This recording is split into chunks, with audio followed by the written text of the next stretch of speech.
भीतर धर्म है, सत्य, दान, दया और पवित्रता। सतयुग जाते ही धर्म का एक चरण कट जाता है। कौन सा? दया। दया रूपी चरण कट जाता है। त्रेता आते ही एक चरण और कट जाता है, दान। और द्वापर आते ही एक चरण और कट जाता है, शौच, पवित्रता। कलयुग में केवल एक ही पैर है, क्या? सत्य। लेकिन आज भी यदि आप सोचो, सवेरे उठने से लेकर रात्रि सोने तक आप स्वयं से पूछिए कितनी बार झूठ बोलते हैं, कितनों से झूठ बोलते हैं। संपूर्ण दिन भी हमारा सत्यता में तो नहीं जाता। कल बंधुओं एकादशी थी, आप में से कितने लोग एकादशी करते हो, व्रत करते हो? अब सुनो, एकादशी का व्रत जो लोग अन्न नहीं खा करके करते, वो एकादशी का साधारण स्वरूप है। मैं अपनी दृष्टिकोण से कहता हूं, एकादशी का व्रत केवल एक इंद्रिय का नहीं होना चाहिए। केवल जीव को आप अन्न नहीं दोगे उसी का व्रत, ये साधारण एक व्रत है। व्रत प्रत्येक इंद्रिय का होना चाहिए, नेत्रों का भी होना चाहिए, कानों का भी होना चाहिए, हाथों का भी होना चाहिए, पैरों का भी होना चाहिए। अपनी जिह्वा का व्रत करो। क्या बोले? आज एकादशी है, आज से लेकर के अगली एकादशी तक केवल सत्य संभाषण करूंगा, झूठ नहीं बोलूंगा, ये व्रत है। कानों की एकादशी कैसी? बोले अपने कानों से केवल सद्भाव ही सुनूंगा, भगवान की सुंदर कथा ही सुनूंगा, फालतू चर्चा नहीं सुनूंगा। ये कानों की एकादशी है। केवल अन्न ना खाने से व्रत पूर्ण नहीं होता है। कल रात्रि में शायद कब चर्चा हो रही थी, आप लोग सब बैठे थे, तो अन्न ना खाने से क्या होता है? व्रत करने से, उसमें अन्न ना खाने से क्या होता है? अन्न ना खाने से केवल इतना होता है कि आपकी एक दिन की आयु बढ़ जाती है, एक दिन की उम्र बढ़ जाती है। तो एकादशी केवल अन्न ना खाने की नहीं होनी चाहिए, प्रत्येक इंद्रिय की होनी चाहिए। एक सद्व्रत अपने नेत्रों से, आज केवल मैं भगवत भक्तों का और भगवान का ही दर्शन करूंगा पूरा दिन एकादशी का। किसको देखूंगा? बोले केवल भगवान के सुंदर सुंदर चित्रों को देखूंगा, फोन में ही देखूंगा, भगवान के भक्तों का दर्शन करूंगा। ये नेत्रों की एकादशी। कानों की एकादशी क्या? बोले आज सुबह उठने से रात्रि सोने तक केवल भगवत चर्चा सुनूंगा, कथा सुनूंगा, कान में ईयरफोन लगा केवल कथा सुनूंगा, कीर्तन सुनूंगा। ये कानों की एकादशी हो गई। पैरों की एकादशी कैसी है? बोले प्रदक्षिणा, परिक्रमा। आज हम गिरिराज जी जाएंगे, परिक्रमा ही करेंगे बस, पैरों की एकादशी हो गई। हमने तो दंडवती परिक्रमा लगाई गिरिराज जी की, लेट लेट करके जो लगती है, पता है कितने दिन में पूरी हुई? साधारण कम से कम समय लगता है 14 दिन, 14 दिन में पूरी हो जाती है। उसमें भी ये है कि 4 घंटा सुबह लगाओ, 4 घंटा शाम को, बीच में आराम करो भोजन करके। ऐसी परिक्रमा हमारी दंडोती गिरिराज जी की पूरी हुई 6 महीने में। हमने 6 महीना में लगाई। एक बाबा हैं गिरिराज जी में, वो एक दिन में 3 पैदल परिक्रमा लगाते हैं, 3। वो मुझको, जब मैं दंडोती दे रहा था तो मुझको 2 बार मिलते थे। हमारी 6 महीने में कैसे हुई ये सुनो। 10 दिन हमने लगाई, 10 दिन लगा के फिर कहीं कथा करने चले गए और कथा करे आए, यहाँ से माँ विदेश घूम आए, घर में शादी ब्याह सब कर लिए। फिर उसके बाद में समय मिला 10-12 दिन का और खाली, तो फिर से शुरू कर दी। तो जब मैं फिर से शुरू करने के लिए गया तो वो बाबा जो परिक्रमा 3 लगाते हैं, उनको बीच परिक्रमा में मिला, उनको 6 महीने भी मैं वहीं मिला था। तो जब मैं उनको वहां मिला तो उनको लगा इन्होंने दूसरी परिक्रमा शुरू कर दी है। वो मेरे पांव पकड़े, बोले महाराज आपकी तपस्या मान गए। मैंने क्या हो गया बाबा? बोले 6 महीना में दूसरी दंडोती? मैं दूसरी नहीं, अभी वही चल रही है ये। मैंने क्यों? बोले अभी तक पूरी नहीं हुई। मैंने कि बीच में छोड़ के चला गया था, मैं कथा आदि कर करा के आया, घूम घाम के अब दोबारा शुरू कर रहा हूँ।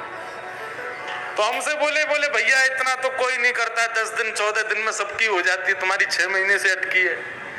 हमने कहा देखो बाबा, घर में मेहमान आवे और मेहमान बहुत परेशान करे तो घर वालों को लगता है जल्दी जावे, लेकिन घर का मेहमान सबको खुश रखे, बच्चों को खुश रखे, माता पिता अम्मा बाबा सबको हंसाता रहे, तो घर वालों को लगती अभी और रुक जाए, 2-4 दिन और रुक जाए। मैंने हम गिरिराज जी की तलेटी में लेते हैं, जो लोग 10-12 दिन में पूरी करके जाते हैं, गिरिराज जी उनको भगा देते हैं, भगो यहाँ से, जल्दी जाओ तुम करो। हमको 6 महीना से यहीं अटका के रखें, तुम मत जाओ, तुम यहीं रहो, हमसे बात करते रहो, खेलो कूदो, आनंद करो। तो प्रदक्षिणा ये क्या है? पैरों का व्रत है, परिक्रमा लगाना। तो ऐसे प्रत्येक इंद्रिय का व्रत करो। कलयुग में केवल एक पैर बचा है धर्म का, सत्य, और धीरे धीरे वो भी टूट रहा है।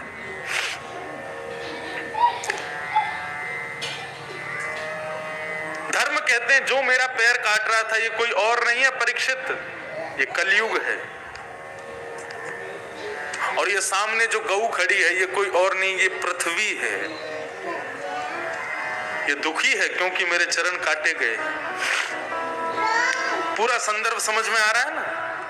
धर्म को कष्ट होता है तब पृथ्वी रोती है, रुदन करती है। कलयुग को देख करके राजा परीक्षित ने तलवार निकाली, बोले कि तुम कौन हो? बोले मैं कलयुग हूं, मेरे राज्य में क्यों आए? निकल जाओ यहां से। बोले महाराज मैं नहीं जा सकता। जिस दिन कृष्ण योगेश्वर कृष्ण लीला पूरी करके गए, मैं उसी दिन से मैं एक्टिव हो गया हूं, आ गया हूं, अब नहीं जा सकता मैं। सतयुग के बाद त्रेता आता है, त्रेता के बाद द्वापर, और द्वापर के जाते ही मेरा आगमन हो गया है। राजा परीक्षित ने कहा कि मैं तुझे रुकने नहीं दूंगा। तब कलयुग ने कहा ठीक है, तो आप एक काम कीजिए, मुझे कुछ स्थान दे दीजिए, मैं वहीं रहूंगा, उसके अलावा कहीं नहीं जाऊंगा। मैं इस बात पर इतना विशेष ध्यान दिलाता हूं श्रोताओं का कि आश्चर्य की बात है, कलयुग केवल पूरी सृष्टि में केवल 5 स्थानों पर है, लेकिन फिर भी मानव पाप कर रहा है।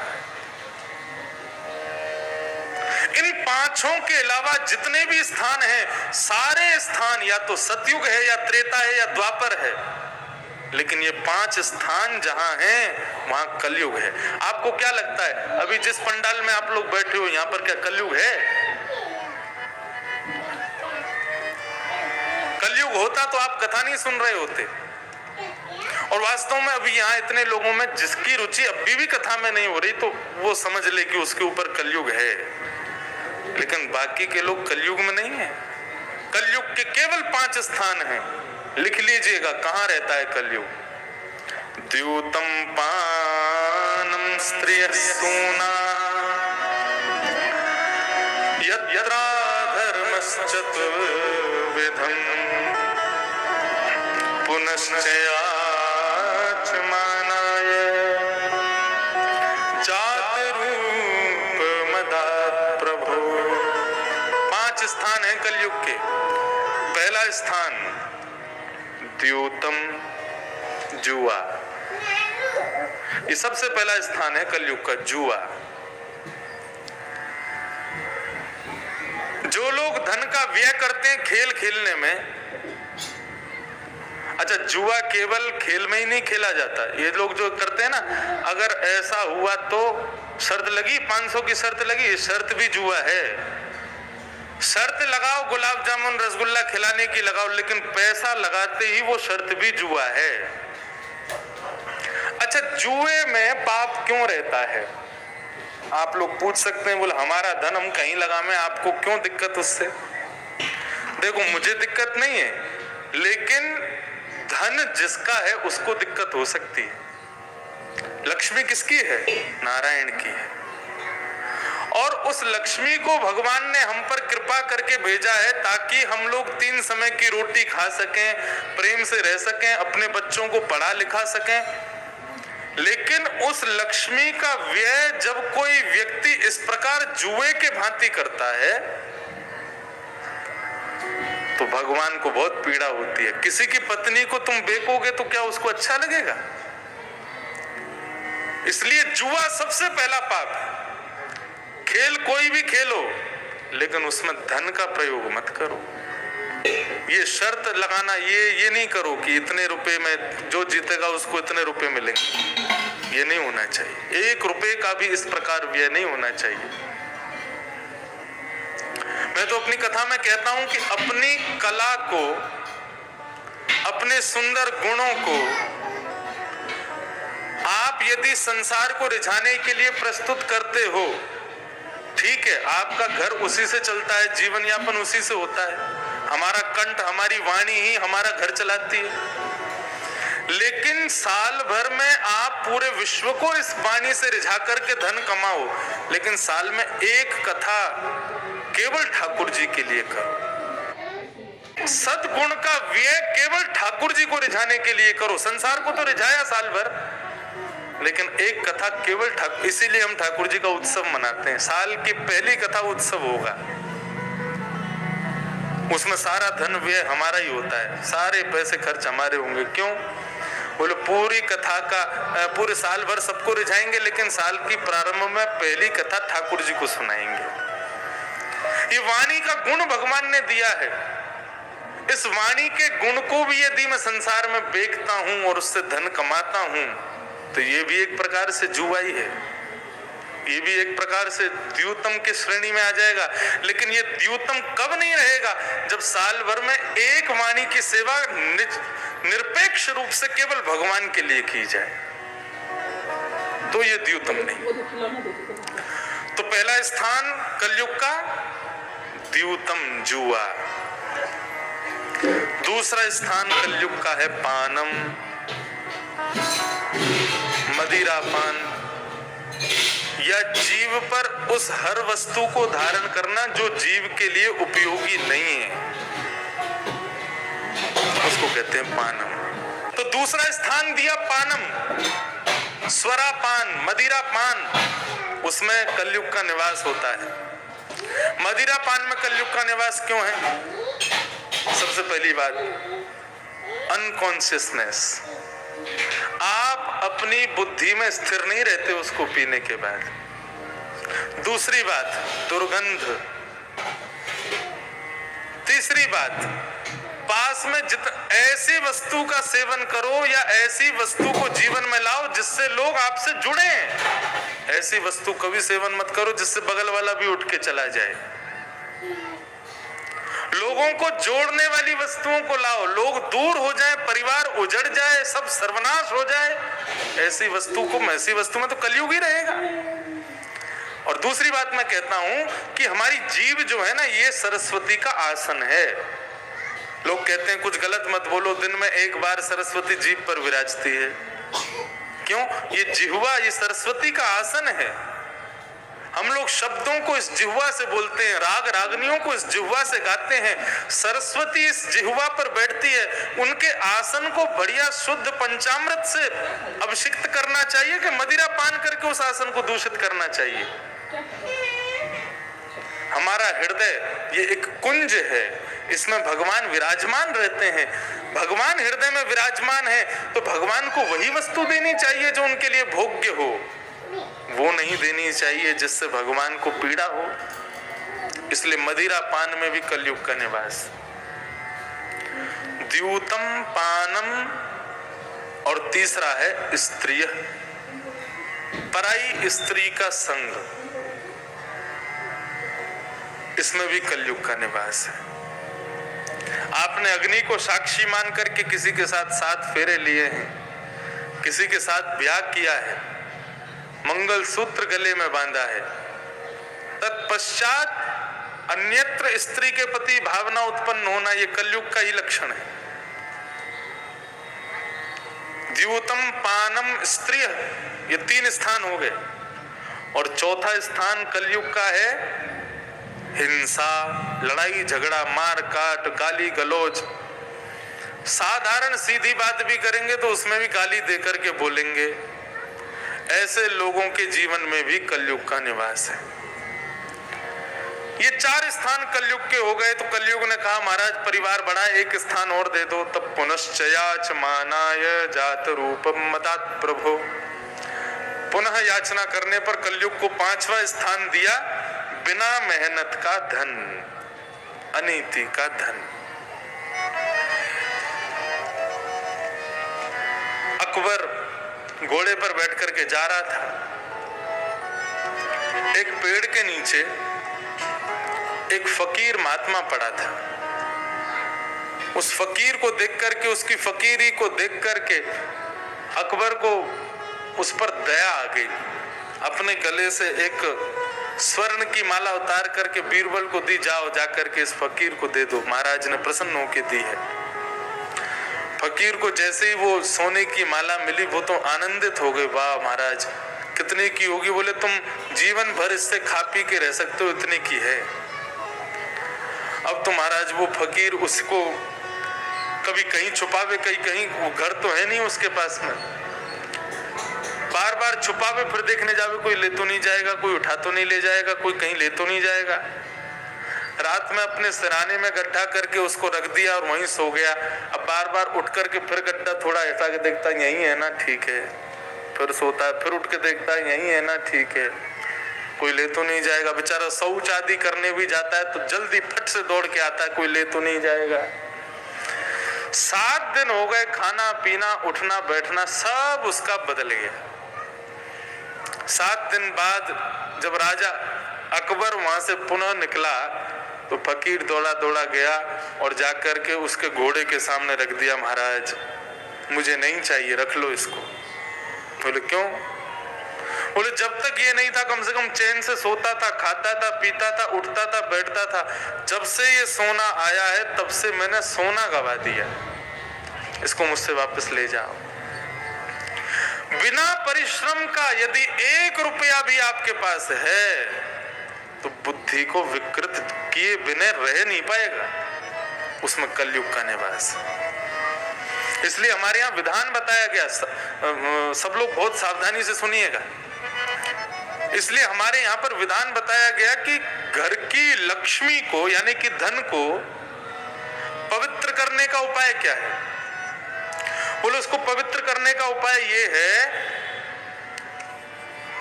कि उसको लक्ष्मी को बेटी मानो, धन को बेटी मानो।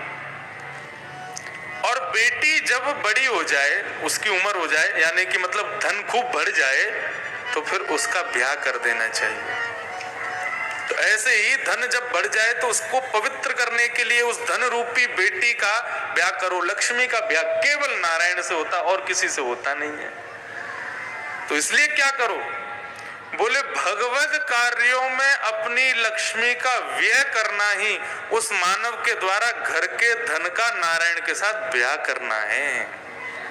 अब सामर सिंघा परिवार जो यहाँ है, इन्होंने खूब व्यय किया धन का इस कथा को कराने में। सब व्यय तो होता ही है, भोजन भंडारे का व्यय होता है, इतने बड़े पंडाल का व्यय होता है, हमारे पूरे परिकर के सब ब्राह्मण आदि सब वृंदावन से आए, आने जाने का व्यय होता है, सबको दक्षिणा देंगे उसका व्यय होता है। ये सारे व्यय होते हैं। इसका तात्पर्य क्या है?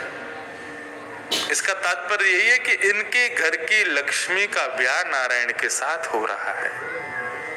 इनके घर की अब लक्ष्मी नारायण से ब्याह करके शेष बचे हुए धन को पवित्र कर रही है। लेकिन याद रहे, लक्ष्मी का ब्याह तभी करना चाहिए जब वो बड़ी हो जाए। छोटी सी लक्ष्मी का ब्याह कर दोगे तो फिर बाल ब्याह का दोष लग जाएगा। इसलिए जब तक उसकी क्षमता नहीं हो जाए लक्ष्मी की कि हाँ अब ये योग्य हो गई है, तब उसका ब्याह करना चाहिए।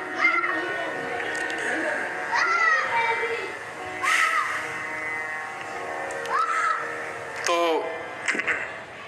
ये 5 स्थान प्रदान किए। बंधुओं आपसे निवेदन, भूल करके भी इन 5 स्थानों पर मत जाओ। ना तो कभी जुआ खेलो, ना कभी सुरापान, मदिरापान, गुटखा आदि सेवन का कोई कुछ नहीं, ना कभी पराई स्त्री संग करो, ना कभी हिंसा करो, मनसा वाचा कर्मणा कभी नहीं।